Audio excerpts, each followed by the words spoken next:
Welcome to this week's edition of Flashback Friday, your opportunity to get some good review by listening to episodes from the past that Jason has handpicked to help you today in the present and propel you into the future. Enjoy.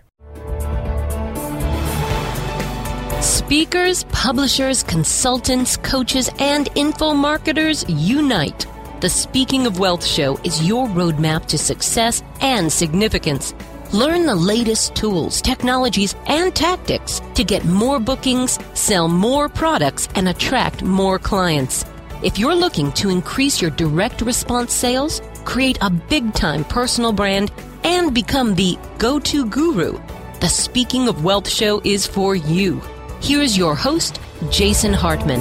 It's my pleasure to welcome Justin Gilchrist to the show. He is the author of a new book entitled Digitally Wed, and he is an expert in buying internet-based businesses. Justin, welcome. How are you?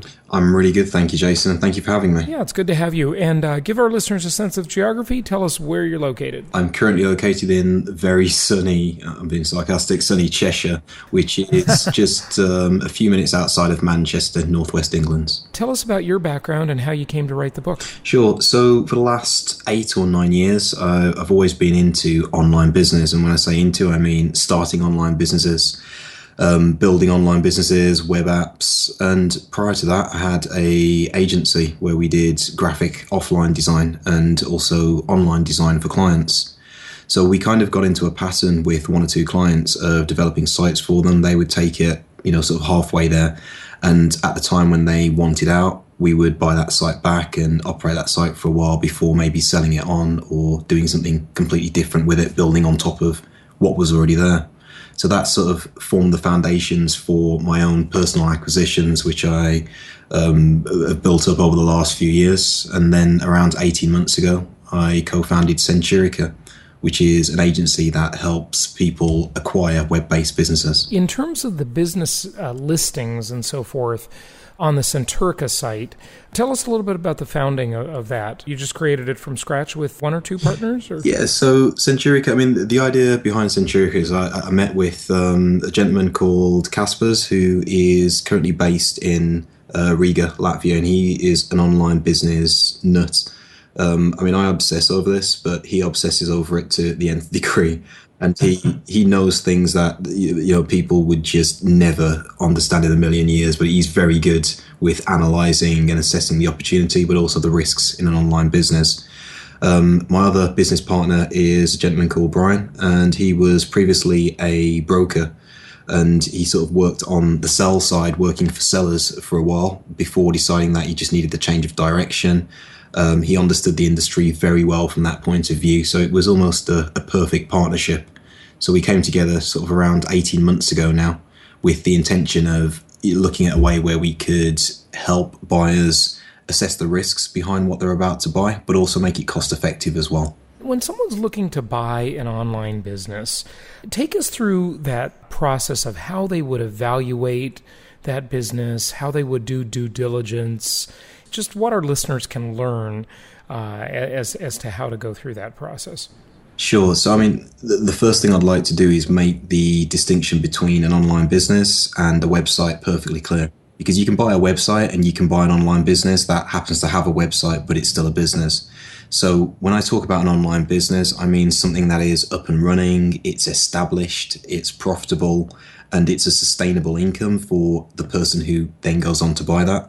Versus a website, which is typically something that may or may not be making profit, but there is a lot more risk because a lot of the sustainability and a lot of the systems, a lot of the convention that you'd expect with a business probably isn't there. So when I say an online business, I generally mean something that operates primarily through a website, but it isn't just the website, it's the sort of business and the systems and the operations around it. Mm-hmm. That's a good point, because every business nowadays should be at least partially an internet business, even a local coffee shop, I would say. How do you distinguish that? You say the systems. Give us the distinction there of what really makes it an online business, if you will. It's a difficult one, because I suppose there is no real clear distinguishing line between the two. But I would say that an online business, I wouldn't call it a business if it's not been established for a year. Personally, I wouldn't call it a business if it's been established less than 3 years, but there are exceptions to that. But again, that's not a hard and fast rule or a definition. But I'd say it's definitely got some history. You need the history in order to, in some ways, reassure yourself that this site isn't going to be wiped off the face of Google or wherever in the next, sort of year or two after you own it. So you're looking for scalability. You're looking for redundancy as well. You want to know that this website or this web business doesn't depend on Google for all its traffic, for example, or it doesn't depend on Facebook for all of its customer acquisition. You're looking for something that isn't going to disappear lightly. You're looking for something where the amount of revenue or profit it earns isn't likely to take a massive plummet in the near future. And I think that kind of, it's not a guarantee, but that lower risk is, for me, what will distinguish a website from an online business. A business has that. When you say it's not dependent on Google for traffic, Facebook for customer acquisition, are you finding that a lot of online businesses are really built around a single strategy like that? Oh, totally. So, I mean, these are the two biggest misconceptions for people who first start buying. The first one is that people think content businesses, say like an AdSense site, is the most passive business they can buy, and that's definitely not true. The second one is people think that a site which receives maybe 70% or 80% of its traffic from Google search is a good thing because they see it as, well, it's free traffic, it converts really well. This is far better than the business that maybe pays for all of that same traffic, but that's definitely not the case. So to give you an example, we recently did due diligence on a site that had 85% of its traffic from Google search. Bear in mind, we started doing DD, I think it was probably back in September. By October, that traffic had nearly halved. So you can imagine if the person had actually gone ahead and bought that business, they would have been stuck with something that's, generating probably half as much revenue because the revenue was directly tied to the amount of new visits that it was getting. It was advertising based. So there's a huge risk with organic traffic that anything can change. And as we all know, Google will change its algorithms every 3-4 months, throw a new animal into the mix, or utilize sites for sometimes quite random reasons. You just don't have that dependability that you do when you pay for that traffic from Google in terms of AdWords or any other kind of pay-per-click program. Well, okay, so that's interesting what you said. I want to make sure we got that distinction correctly. You say there's a big risk with organic traffic because Google can change the algorithm, but it's better to have it based off the paid traffic?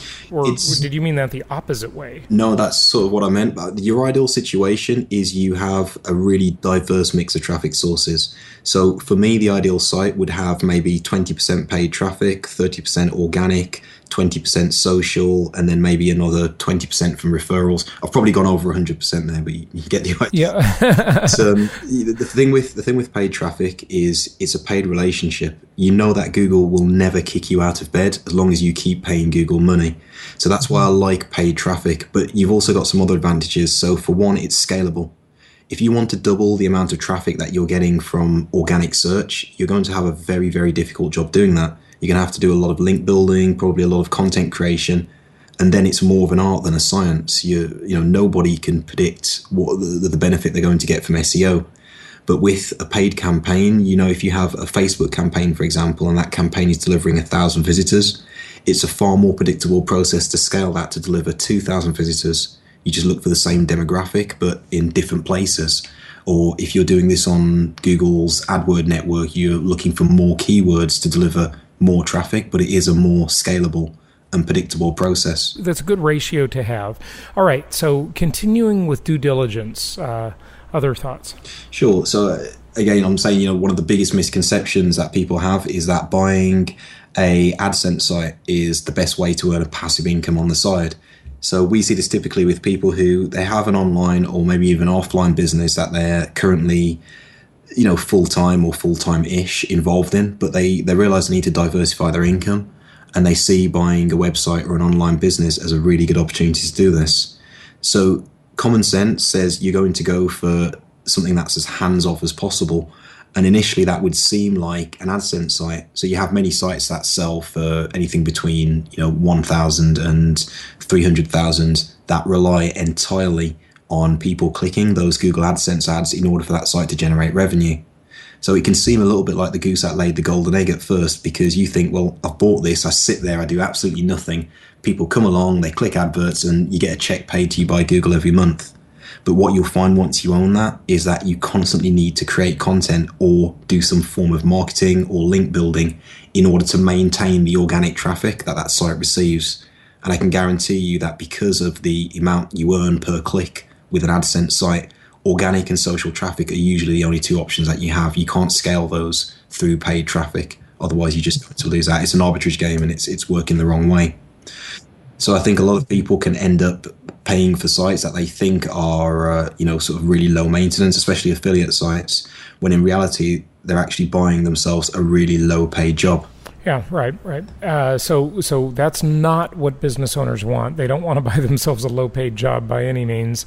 Continuing on the due diligence, and I don't know, maybe I don't want to divert the conversation too much, but since you mentioned all of that, talk about types of businesses, because I think it does tie in with what you just said. Let's finish out the due diligence. I know you offer a 3-part package and so forth, and I want to make sure we touch on all of those areas and what people can do. If they're doing it themselves, they can use you to do it as well. But, are there certain types of businesses that are better than others? It's a bit of a subjective question. Yes and no. There's certain types of businesses that are better for you as an individual. And I have a chapter which people can download for free from Exit Plan called Due Diligence. And the whole idea of that chapter is showing you how to do due diligence for yourself. But it also talks about how to assess a business personally for you. So before due diligence, you've got to ask yourself the question, what am I looking for? What are my objectives with this purchase? And is this purchase therefore right for me? So this is really kind of personal to that investor, and there's no right or wrong business. So to give you an example, if you are someone who has ran an offline business your whole life, you're not really too technical and you're not too up with online business, I personally think an e-commerce store would be the best kind of acquisition for you, because e-commerce tends to be the easiest thing to relate to how offline business works. You buy a product, you sell a product, and there's sort of very little in between. But if you're someone who maybe has a good technical background, you're someone who has ran other businesses online, maybe you've run a few affiliate sites or content sites in the past, then looking for a recurring revenue membership site or a SaaS app is probably a much better use of your personal resource, because you can do a lot of the things that you need to take it to the next level. You can look at the analytics, you can see where is this site falling short in terms of customer retention, for example, or in terms of maybe just looking and thinking, right, if I bill people on a 6-month cycle rather than a monthly cycle, then I can massively decrease churn and, increase the amount of money this business is generating.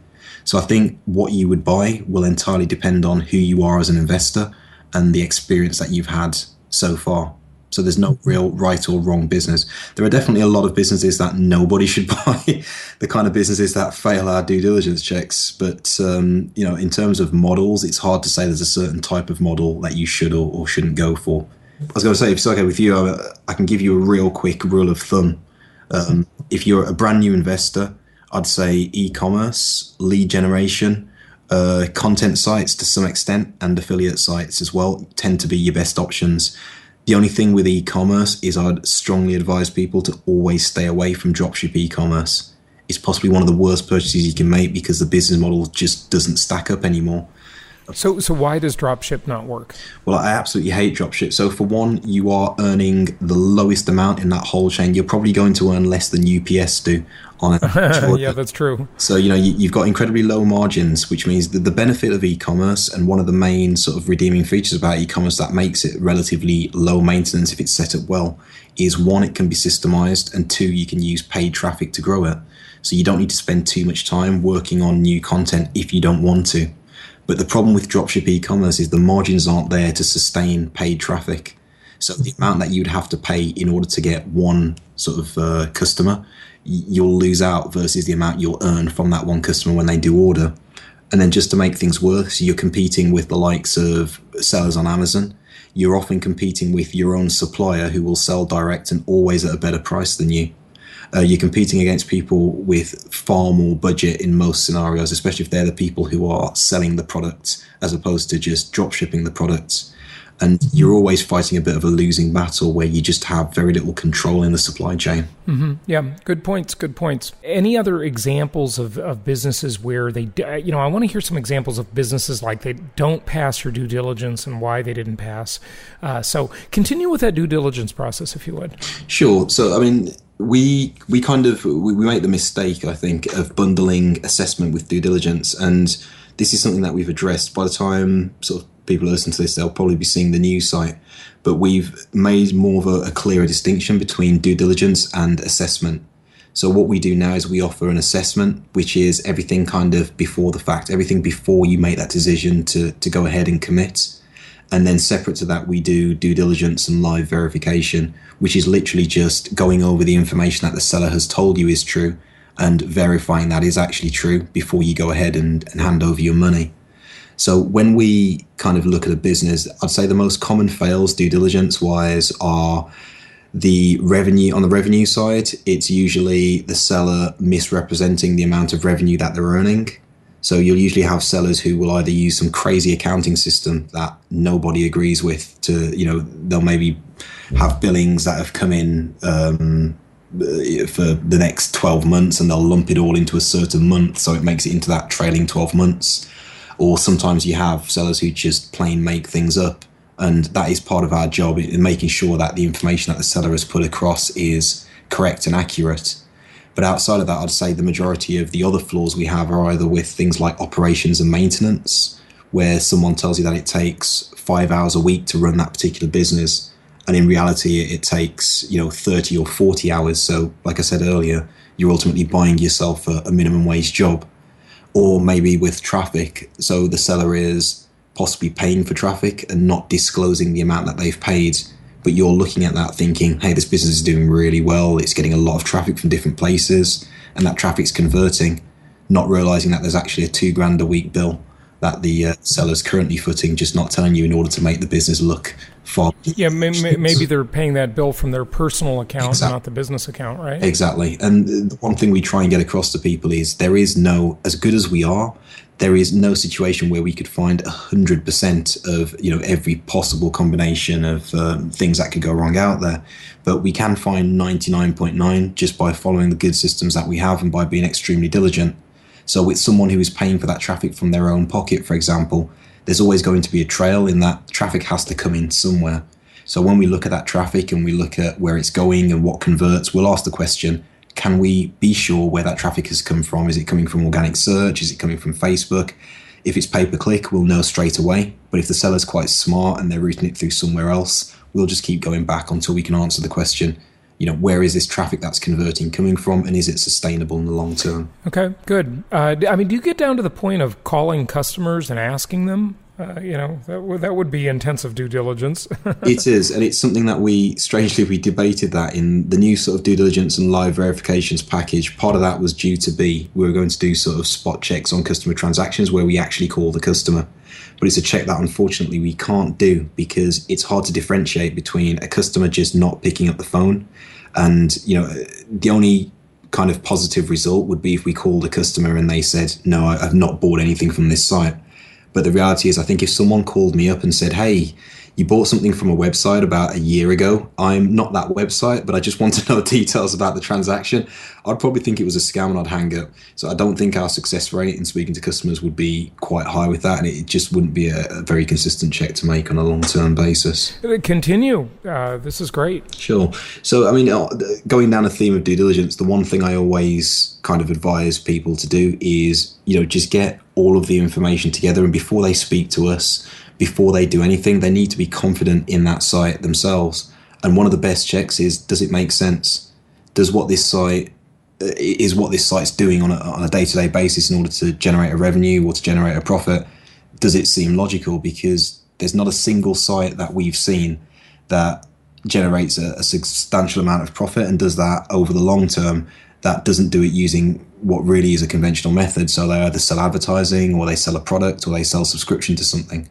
So if you've come across something and it seems too good to be true because they're using some brand new marvelous method that you don't quite understand, then it probably is too good to be true, and there's something really obvious you're missing there. The best sites do the most simple things over and over, but they just do them really well. Mm-hmm. Okay, good. Give us an example of the simple things. Simple things are, well, paid traffic, which I absolutely love. Some sites work social really well, so they just create content on a regular basis. And, it's the things that we all know that we should do. So when you set up a blog, you know that the more you blog, the more impressions you're going to get, the more chances you have to generate leads or to sell your product or to get signups to your mailing list. But we rarely do it as often as we know we should. So the simple things are just doing things like that well. It's creating content on a regular basis and making sure that content is good. It's making sure that when that content is created, that it's well shared. It's shared across different social networks, and you create a little bit of buzz and excitement around it. For a web app, it's just making sure that when your new users come on board, you have a good onboarding process. You speak to those users, you ask them if there's anything you can help with, and you do everything you can to make sure that you're getting the best retention out of them as possible. So I think, the basics, there's absolutely nothing new, but it's just the stuff that we know we should do, but it's just doing it on a consistent basis and making sure that the site that you're acquiring, making sure that the owner has done that, and you can continue to do that once you take over. Just continuing down this due diligence process, because this is just so educational for listeners. A few more minutes on this, if you would, because maybe you can talk about some things people tried to hide from you that you found that would have been a costly mistake had the buyer purchased that business. They would have just overpaid for something that was a lemon, right? Absolutely. I can't go into specifics, but I can tell you sort of general. I mean, one which is from today, strange enough, about 4 or 5 hours before this call, something we're looking at the moment. I'm trying to think if there's anything that could personally, no, it'll be fine. About 4 hours before this call, we looked at a business it's a web app, and it relies on 1 or 2 sites to pull in data. So it has an API connection to these sites. What the buyer or the potential buyer didn't realize is that one of these APIs was due to be discontinued. So that would have rendered maybe half the users or half the people that use that application, it would have rendered their account inactive for the information that they had signed up for. So that's quite a technical sort of issue, and it's something that would be difficult to spot unless you knew exactly what you were looking for. But that's the whole business was on the verge of changing. It was, and it's a difficult thing because part of good due diligence is literally following that system, having that rigidity to check absolutely everything. So, we have our own internal system. We know exactly what we need to check in order to look for those kind of potential errors or those potential issues. But the other part of it is just having the experience to know when something isn't quite right. So you can follow a check blindly, but you probably wouldn't find maybe 30 or 40% of things that we find, because a lot of those things we just find down to experience. I know from building web apps where a lot of the points of failure are. I can look at the numbers in terms of support costs or in terms of sort of user acquisition numbers, and I can see when something, although it might be growing in profit at the moment, is due to hit a hard patch and plateau or maybe even decline. What else do you want people to know? It could be on due diligence or it could be on anything in general. I think one of the most important things to realize is that this industry works so much better when you use and you understand leverage. So the main kinds of sort of leverage that you would use if you're buying a site is either seller financing, a holdback, or an earnout. But what surprises me is how few people actually know that's an option. So, for example, if you're buying a site for 100K, instead of just paying the 100K up front, it's typical that you'd offer, well, it may not be typical, but it's not abnormal to offer 50K up front and then finance the other 100K over a year or 2 years, for example. And the beauty of that is if the site is being sold at a fair enough price, you can usually pay for that remainder directly out of profits and still have a little bit left afterwards. So I think getting this idea of leverage, and whether that leverage be sort of, a soft loan from the bank or seller finance, or if you're feeling pretty risk averse, you might, put it on an overdraft, for example, but just using different forms of finance to buy an internet company, because ultimately the return that you get back is highly likely to be far more than what you'd spend on that finance in the first place. Yeah, no question about that. Leverage is a very, very powerful tool. Some people occasionally get into trouble with it, but mostly it's a great tool. That's what I love about real estate investing, but you can certainly do it with businesses too. Look at the big trend that started, was super popular, or popularized, I guess I should say, back in the 80s, and that's the whole LBO, the leveraged buyout type of system. So good. Yeah, leverage is a powerful tool. Back to Archimedes, right? Well, I always advise people. I mean, I had to sort of think twice before I said that, because I don't want people to kind of go out and bet the entire farm. I'm trying to think of a responsible way to put the message across. What I'm saying is, if you're going to use leverage to buy anything, then this is not a guaranteed bet. This is not it's a business at the end of the day. So you could lose money just as much as you put money in. But what I'm saying is there are smarter ways than just putting all the capital you have into the company. So if you have 100K, personally, rather than buy a 100K business, I'd rather buy a 200K business, because I know that every hour I put into that business, it's likely to deliver far better returns than every hour I might put into a 100K business. And I would use leverage to do that. So leverage doesn't always have to be seller finance. Leverage could be a holdback. So, for example, if you have a site where what's typical is you get an e-commerce store and you'll notice that the last 3 or 4 months have been down, or a downward trend, and the seller will always try and convince you that it's just seasonal, or it's because I haven't listed any new inventory recently. Don't be afraid to ask for a holdback. So tell them that you want to hold back maybe 25% of the deal for 12 months or for 6 months, contingent on sales, reaching an average level, whatever that average they're claiming the average should be is. And the beauty of that is, as well as giving you some kind of protection against a potential downward trend there, you're also getting that money pretty much interest-free. Excellent point. Justin, give out your website and tell people where they can buy the book.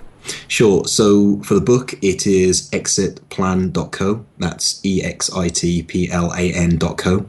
And if you want to know more about Centurica and what we do, that is Centurica, spelled CENTURICA.com. Excellent. Justin Gilchrist, thank you so much for joining us today. Thank you for having me, Jason. Copyright the Hartman Media Company. For publication rights and interviews, please email media@jasonhartman.com. This show offers very general information. Opinions of guests are their own.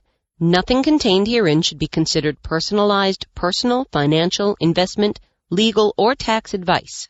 Every investor's strategy and goals are unique. You should consult with a licensed real estate broker or agent or other licensed investment, tax, and/or legal advisor before relying on any information contained herein. Information is not guaranteed. Please call 714-820-4200 and visit www.jasonhartman.com for additional disclaimers, disclosures, and questions.